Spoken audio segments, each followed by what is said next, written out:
Hey, and welcome guys. Today just another short project, another Resin 3D printed project. I'm going to be working on the Nova Class Dreadnought or battleship from Babylon 5. Now I've done a few videos on the Omega class. Here's one of my Omega class ships. This is the predecessor. As you can see, very similar in design, almost identical in some parts with some minor differences. And the predecessor was the Nova class, and the Omega had the rotating midsection, which this one actually incorporated a rotating midsection on it and a few lights. Now the Nova class did not have the rotating section. It simply was a straightforward connecting like this. Now these are a little bit out of scale. As you can see, these sections should be almost identical. The Omega is slightly larger because the midsection is larger. This one only has this like connecting part right here. There are some minor differences when you look at the body. Now I don't know how accurate these are to the TV show. I didn't go that far. I think the designer on the files were different. I believe Kennison designed this one. I forget who designed this Nova class designer, so there just may be some differences in the person who actually made the file. File was found on Thingiverse, both of these were on Thingiverse. Now with this Nova class, this ship was actually one piece, and I split it up into two sections so I could print it on the build plate like this, and without having to add any supports. I printed it solid, so it's quite a bit of resin I wasted doing that. I should have hollowed it out. One of the big differences is the guns. On the Omegas, they're actually much smaller. The Nova has these huge double barrel turrets, and they are all over the ship.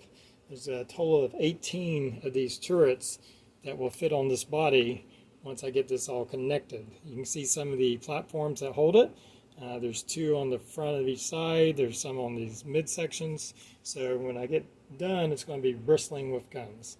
Now I did do a little bit, as you can see, I've done a little bit of sanding and putty work on this front. It's a bit textured, which I'm not worried about getting super smooth. I'll probably do the same process as I did this one, painting it back black base coat and then dry brushing with silver to give it the look that I came up with.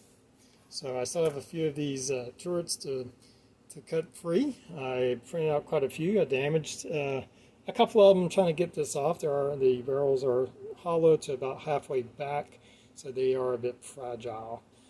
But for the most part, I printed them out fairly easy. Just adding in the supports as you see here, and just cutting those away. So I believe I'm going to try, because these guns cover so much. Once you have them all over and those barrels are all over the place, I think I'm going to attach this, probably using some two-part epoxy, and then paint the sections, paint the turrets, and then add the turrets on later. I'll probably try to make some decals to go on this ship. Since it's the Nova class, maybe I'll just name it the Nova. Anyway, that's the plan. I think the first thing I need to do is get these attached and then get some primer on there. I've done some body work on here on some flaws from the printing. I did actually break this part off accidentally, not being careless if I handled it, so I've super glued that back on, and now it's just ready for primer. First thing, let's get this attached. I'm going to use some 5-minute epoxy and get those attached. Alright, I have my Nova class battleship attached. I used some of this BSI 5-minute epoxy to attach it. What I did is I set that, and while the 5 minutes is drying, I put a few drops of CA glue or super glue just kind of hold it in place while that 5-minute epoxy dries. So now I have a nice firm bond between the two parts of my ship. As you can see, I've also attached a support rod, and that's just a metal rod that I've drilled out and super glued into position. So that's all good to go. I'm also working on my small base for it, just a little scenic display base that I'm working on here. Just took a piece of scrap wood. I want something, this is fairly heavy, so I need something beefy to kind of hold that in place. As you see, I'm working on making a little scenery here, like a asteroid or something of that effect, and all that is some of this pink insulating foam that you can get like Home Depot or whatever, and I cut it a square and just use some white glue to glue it onto our piece of wood.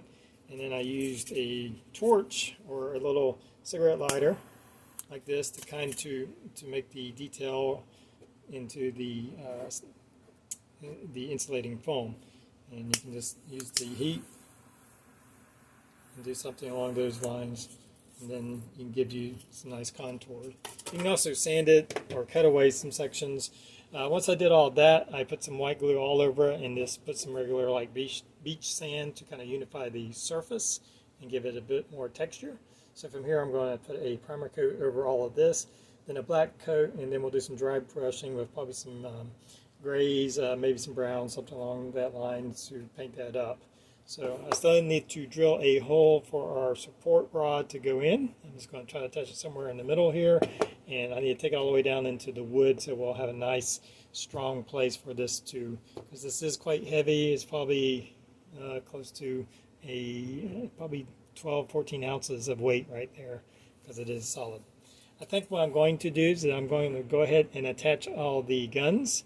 I've changed my mind. Originally I was going to try to paint it, but just kind of looking how the guns are, I think I'm going to go ahead and attach everything and then paint it all at one time. So we're going to work on our display base and attaching our guns.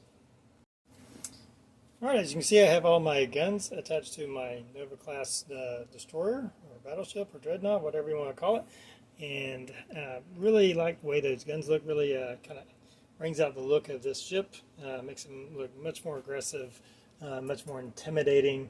From here, I'm going to go ahead and put a coat of primer on so I can see if there's any kind of flaws or anything I need to kind of work on. Now, I do intend to add some different antennas and stuff on the front, but I'm going to add that on later because they'll be super fragile, and I'm going to be painting and dry brushing all over this. So I'm just going to leave that off for now. I don't want to get rid of this main one. It's kind of a distinctive, beefier looking one. The rest of them are fairly thin. So I'm going to add on a coat of primer to that. As you can see, I've added a coat of primer to my display stand here. So I just need to kind of paint that up. And of course we'll paint the supporting rod black to camouflage that.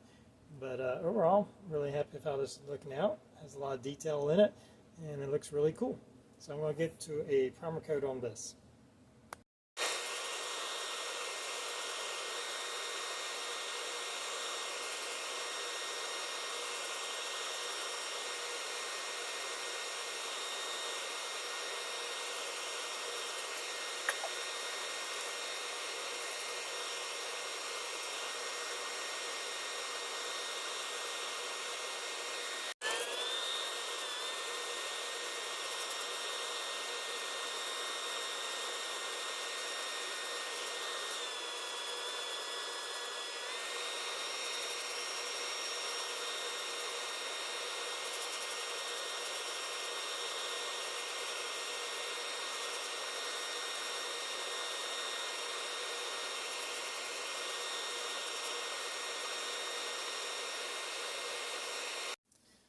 Alright, I got my Nova Class Dreadnought all painted up in its base coat. Did a gray primer and of course this flat black coat.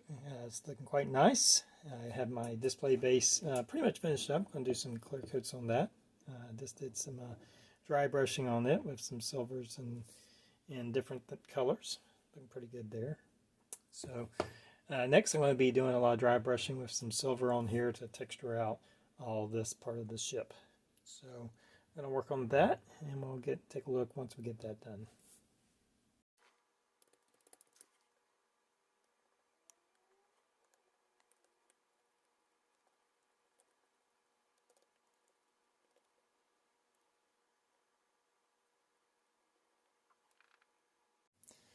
Alright, I finished dry brushing the body, and as you can see, I've gone back and painted the guns gray. Now I still have to do some detail painting on those. I still need to do another coat of gray to cover that up, and I'm going to finish this project up with some more detail painting. See if I start a little bit back here covering those engines. So just some detail painting, the engines, there's some different parts I'm going to do in different colors. I'm going to add the antennas.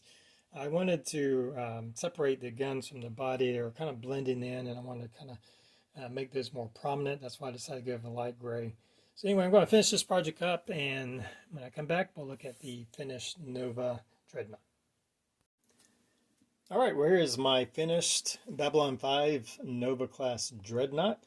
I finished up doing a lot of detail painting with dry brushing and stuff like that nature to get the kind of the texture of the ship. Then some painting inside. I think these are actually like missile tubes. I'm not real sure. Painting those some reds. I did take some liberties to kind of add some colors. I painted the turrets to make them stand out a different color to make them stand out a little bit more. Added in some red highlights and some engines. Now I did my best to kind of simulate a painted engine effect using going from like white to like light blue to some darker blues, and I'm pretty pleased with how that came out. It's the first time I think I've really tried to do like a painted on engine lighting effect, so fairly pleased with that. The antenna were stretched sprue, just heat it up and pull it, and you'll get these fine little strands of styrene plastic that you can use from the sprue. And then, of course, put some little red accent markers to simulate the lights that are at the end of those. I printed out some decals to put on there. Now, I did name my ship the Schwarzkopf. That's the only known name I could find of a Nova class. I believe it was in one of the earlier seasons of Babylon 5. I believe it was General Franklin's ship, if you're familiar with the series. However, so the name was I went with was the Schwarzkopf. So, pretty pleased with how everything came out. The model is about 12 inches long from end to the end of that furthest antenna. And it's approximately somewhere in the neighborhood of a 1 to 4,500 scale, if my math is right on that. I believe this ship, I think Wikipedia or wherever I looked at, listed it at supposedly 1,500 meters, though I did watch where someone said it's actually closer to 1,400 because it's not quite as large as the Omega class because of the wider midsection. Anyhow, don't see a whole lot of these made. I don't know if I've ever seen one of these printed out and made, so pretty pleased with how this one came out. And it will go along with all my other Babylon 5 ships that I've done. So I hope you've enjoyed the video. Until next time, everybody have a good one.